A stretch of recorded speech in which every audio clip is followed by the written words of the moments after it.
Yan, nakikita niyo na po yung slide, PowerPoint. Mm. Okay, ang topic po natin ay witnessing. So, medyo inspired to dun sa last Sunday kasi nakausap namin ni Ate Rox si Pastor Jam. Tapos parang um, diniscuss niya yung ginagawa ni Ate Rosel na pagpo-post about her life experiences, tsaka yung faith niya. Tapos, it's just an example of witnessing. So, parang isip ko, what does the Bible say about witnessing? Ganun. So, pinakakilalang verse doon is yung Acts 1:8. Yung, but ye shall receive power after the Holy Ghost is come upon you, and you shall be witnesses unto me, both in Jerusalem and all Judea and in Samaria and to the utmost parts of the earth. So, yan yung kinocall tayo ni Lord to be His witnesses through the Holy Ghost or Holy Spirit. So, yun nga, sa John 14:16, and I will pray the Father, and He shall give you another comforter, and He may abide with you forever. Even the Spirit of truth, whom the world cannot receive, because it seeth not him, neither knoweth him, but ye know him, for he dwelleth with you, and shall be in you. So, ito yung time na aalis na si Jesus Christ after niyang ma-resurrect. So, parang sinabi niya na may darating nga yung Holy Spirit to guide us. So, Jesus begins by telling his disciples that in the few days they will receive his spirit, and when they do, Jesus says, "You will be my witnesses." From John, we know, sabi, the Spirit is called the Comforter or Helper. He will take Jesus' place and be just like Him. In other words, the gift of the Spirit is the gift of Jesus' very presence, mediated by the Spirit. In this way, He will continue to be with them and in them. So kasi nga, aakyat na sa langit si Jesus Christ, yung Spirit, siya na magiging kasama natin dito to witness to His coming and yun nga, to resurrection and salvation through Him. Conversely, the disciples will be His personal witnesses. Siyempre sila yung personal na nandun nung na na-encounter ni Jesus Christ, di ba? So witnesses bear testimony about what they know, and in this case is who they know. So kasi nga sila yung may personal encounter with Jesus Christ. As John testifies in his first epistle, that which was from the beginning, which we have heard, which we have seen with our eyes, and which we look upon and have touched with our hands, concerning the word of life. So, yun sa John 1:1 yun. So, yun nga, and in the beginning was the Word, and the Word was with God, and the Word was God.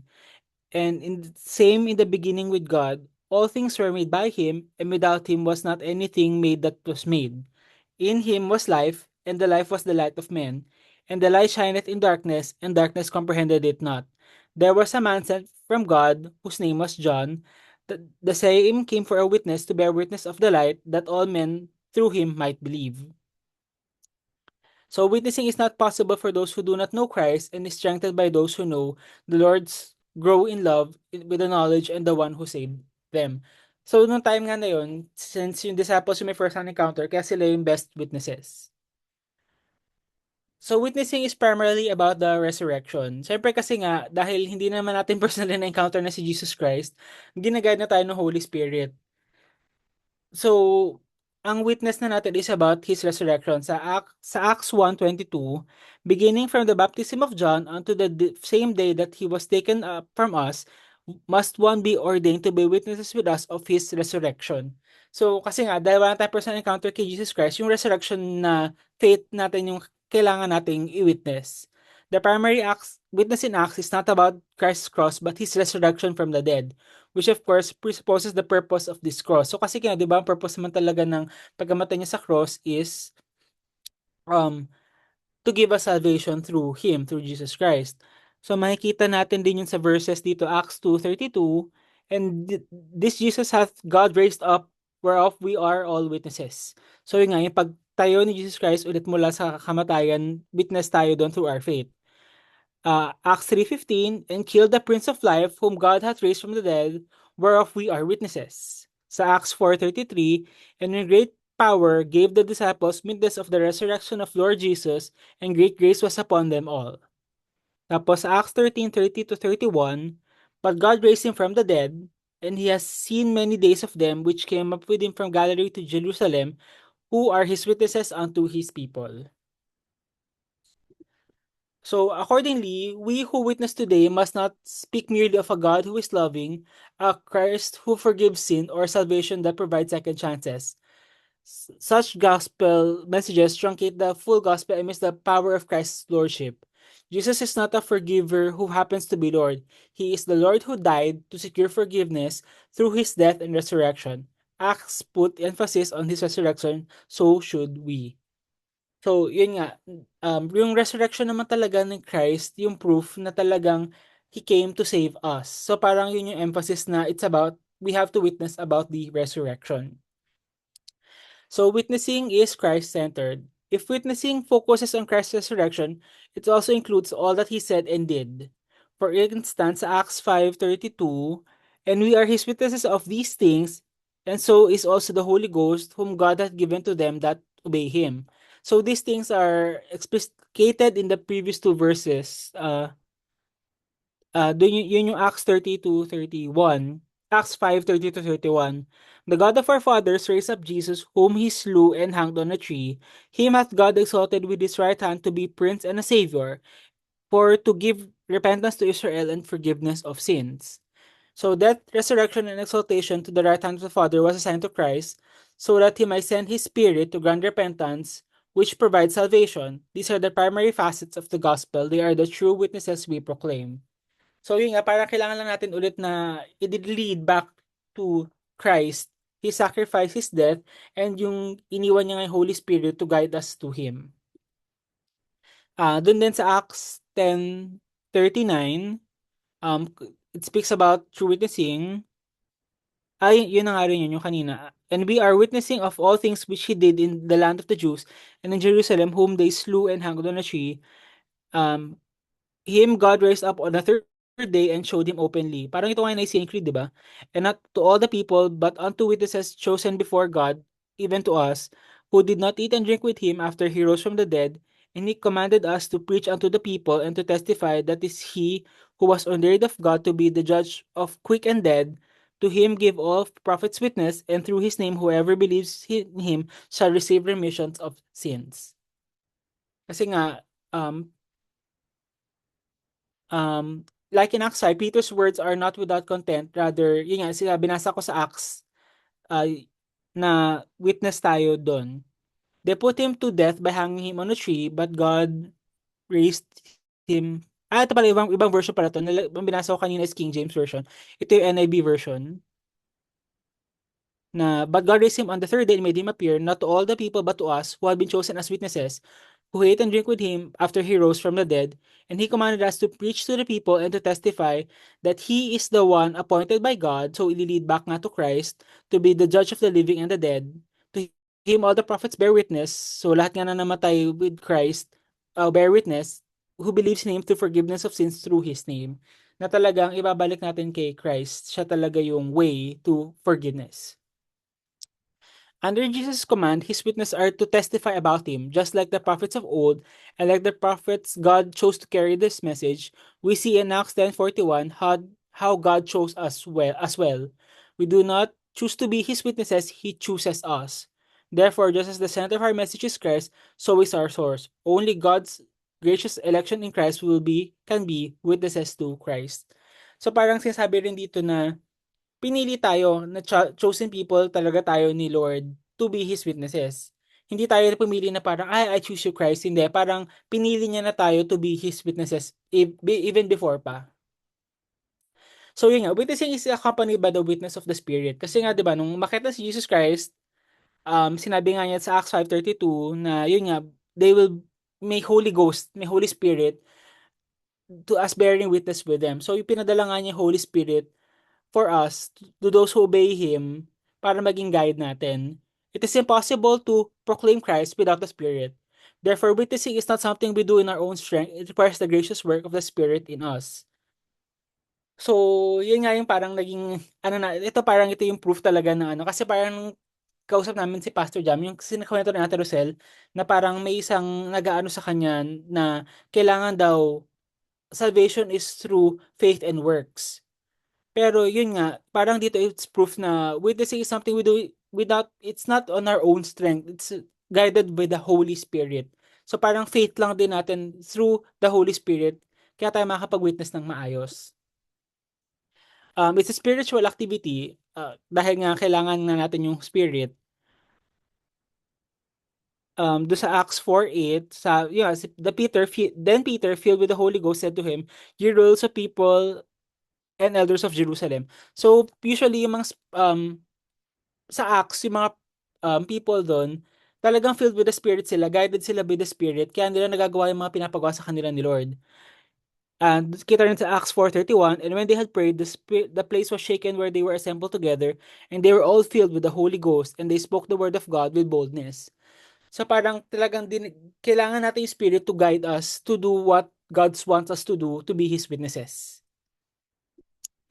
So ito nga, witnessing by action. Dito yung na-misconstrue ng iba na parang hindi lang faith, kailangan may action din for salvation. Pero hindi, dapat napag-usapan namin natin na parang fruit ang action, fruit of the Spirit yon. Hindi siya dahil dahil masisave ka dahil nag-work ka. Hindi, it's because of action through the Holy Spirit, kaya may action.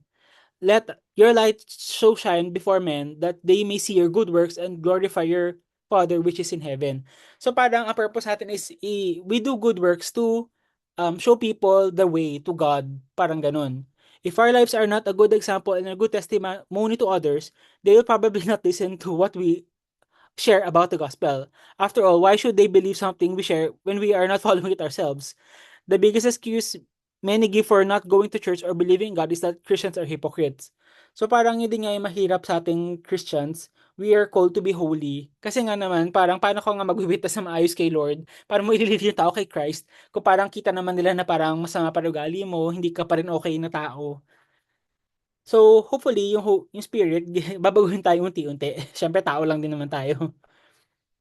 So, from John 15:5, the man departed and told the Jews that it was Jesus who made him whole. We know that if we do not have this close relationship to Christ, we will not be successful in spiritual things, including witnessing. This doesn't mean we have to be perfect before we can witness. The disciples were far from perfect and they had a huge impact for Christ, but we should be committed to following God and willing to confess when we do wrong. So parang, kasi, syempre tao nga tayo, hindi naman tayo pwede perfecto talaga.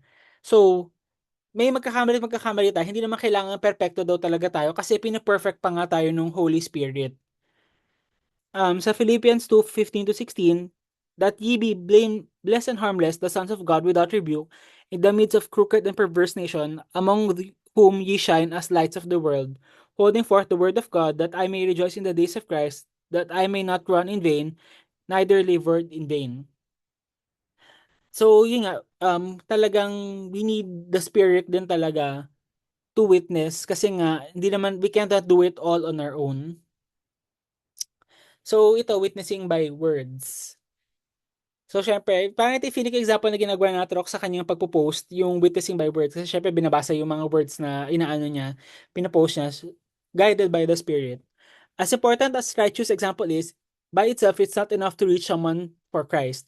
They can't know why our life is different or the good news of Jesus unless we open our mouths and tell them. So, where do we start? So, yun nga sa Acts 1:8 yung kanina, yung called by the Holy Spirit tayo to be witnesses in both Jerusalem and all Judea and in Samaria and to the utmost parts of the earth. So, share with your family, friends, colleagues, classmates, etc. People say in Romans 1:16, I am not ashamed of the gospel of Christ, for it is the power of God. We should not be scared or ashamed to tell others about Jesus. It's God's truth. It is important. Just as we should tell a person effectively cancer the cure if we knew, we should also be bold to tell people how their sins can be forgiven. So parang called tayo to, yun nga, share the gospel sa Romans 1:16 nga kasi, for I am not ashamed of the gospel of Christ, for it is the power of God unto salvation to everyone that believe, to the Jews and also to the Greek, so to the Gentiles din. So syempre, you don't have to be an expert and know all the answers. If you know enough to trust in Christ yourself, you know enough to begin sharing with others. Kasi nga parang ginasabi ng iba, hala, parang kulang pa yung knowledge ko, hindi pa ako Christian enough, hindi pa ako ganun katagal nagsisimba, ganyan. Kaya ka nga trust Christ kung paano kanya tatawagin to share His word. If they ask a question you can't answer, tell them you will try to find it out and give an answer later. In addition to share, you can do simple things like invite them to church or give them a Bible what if they aren't interested? So don't lose heart nga kasi sabi sa Galatians 6:9, let us not lose heart in doing good for in due time we will reap if we do not grow weary. So tuloy-tuloy lang din daw ang work. It may take a long time and many people may reject it, but if we continue to faithfully share the good news, God will bring fruit from our efforts. Pray for God to work in their heart and persist in witnessing through both work and action. So example nito is yun nga, na-share din ni Pastor Jam nung time na yun is meron siyang bandmate na parang nung nalamang naging Christian na siya, parang lumayo na yung friend na yun sa kanya. Kasi before, sobrang sagradong katoliko din yung friend niya na yun. Pero over time, hindi siya nagbabago, nagwe-waver na talagang kausapin yung friend na yun na ina-update niya lagi, ganyan. Hanggang sa nung nag-pandemic daw, parang nagkaroon ng crisis yung person na yun kasi yung work niya nagkaroon ng problem dahil walang mga rackets dahil nga pandemic. Pero si Pastor Jam, like, tinuloy-tuloy lang niya hanggang sa yung person na to nakahanap ng asawa na Christian. So parang ngayon, mas open na rin yung friend niya na yun. So mga 20 years din daw yun, sabi niya ni Pastor Jam. So talagang hindi natin masasabi kung kailan yung mga tao ay tatawagin ni Lord para makinig sa word niya or Holy Spirit. Talagang we have to, yun nga, sa Galatians 6:9, don't lose heart in doing good, for in due time we will reap if we do not grow weary. So lakasan lang natin yung loob natin. So follow up and reproduction. So after we share the gospel with someone, our job is to not over. So babalik daw dun sa Great Commission sa Matthew 28:19. Go ye therefore and teach all nations, baptizing them in the name of the Father and the Son and of the Holy Ghost. So Jesus says to make disciples and to teach them about to obey Christ. If we share with someone who believes, we must then follow up to help them grow into the mature relationship with God. So syempre start pa lang yung idadali mo sa church ganyan. Pero yung susunod syempre ifa-follow up mo rin kung kumusta sila, kung anong feelings nila dun sa natutunan nila na word ganyan. This can include a lot of things we discussed, such as encourage them to go to church and fellowship, meeting to share their thoughts on the Bible, helping to answer their questions, challenging them to apply biblical principles in their lives, etc. So talagang i-check din natin sila kung kumusta yung parang syempre hindi man one time big time yan na parang na-feel nila na kinol na sila to salvation, yun na yun. Syempre nag-grow din sila in their faith. So parang kailangan din talaga ng guidance with yun nga uh, usap meetings ganyan, going back to church, and kung may questions sila about the Bible, tulungan nating intindihin yung Bible with them, ganun. 2 Timothy 2:2 says, and the things you have heard me say in the presence of many witnesses and trusted reliable men will also be qualified to teach others. The idea of this command from Paul to Timothy is spiritual reproduction. This means that every believer should share with others and will help the person they share to be able to do the same thing. So, ang purpose talaga ng witnessing natin is to gain more witnesses by witnessing to them. Parang ganun. Parang dahil na may tao tayong na-witnessan, sila rin magiging witnesses na rin sila for others to be called then. So we encourage you to begin faithfully witnessing through both word and action to others, praying that we will receive God's great gift of salvation. So let us all walk as witnesses. This is what we see in the book of Acts, a fellowship of disciples on a mission to make disciples. To repeat what I said earlier, witnessing is not something we do, it's who we are. Like Paul, it is said in the 1 Corinthians 9 that he did everything for the sake of the salvation of others. We too should live our lives as witnesses of Christ, his resurrection, and everything else that he did. To the end, let us all labor with prayerful confidence that God will take the gospel to the nations as we, his witnesses, fulfill our calling. May this short study help us understand the role, and may the witnesses of Holy Spirit impassion us to grow as witnesses. So, yun na po yung last slide ko.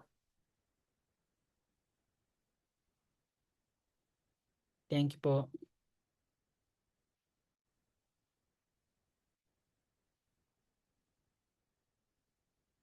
Gusto po ba mag-share?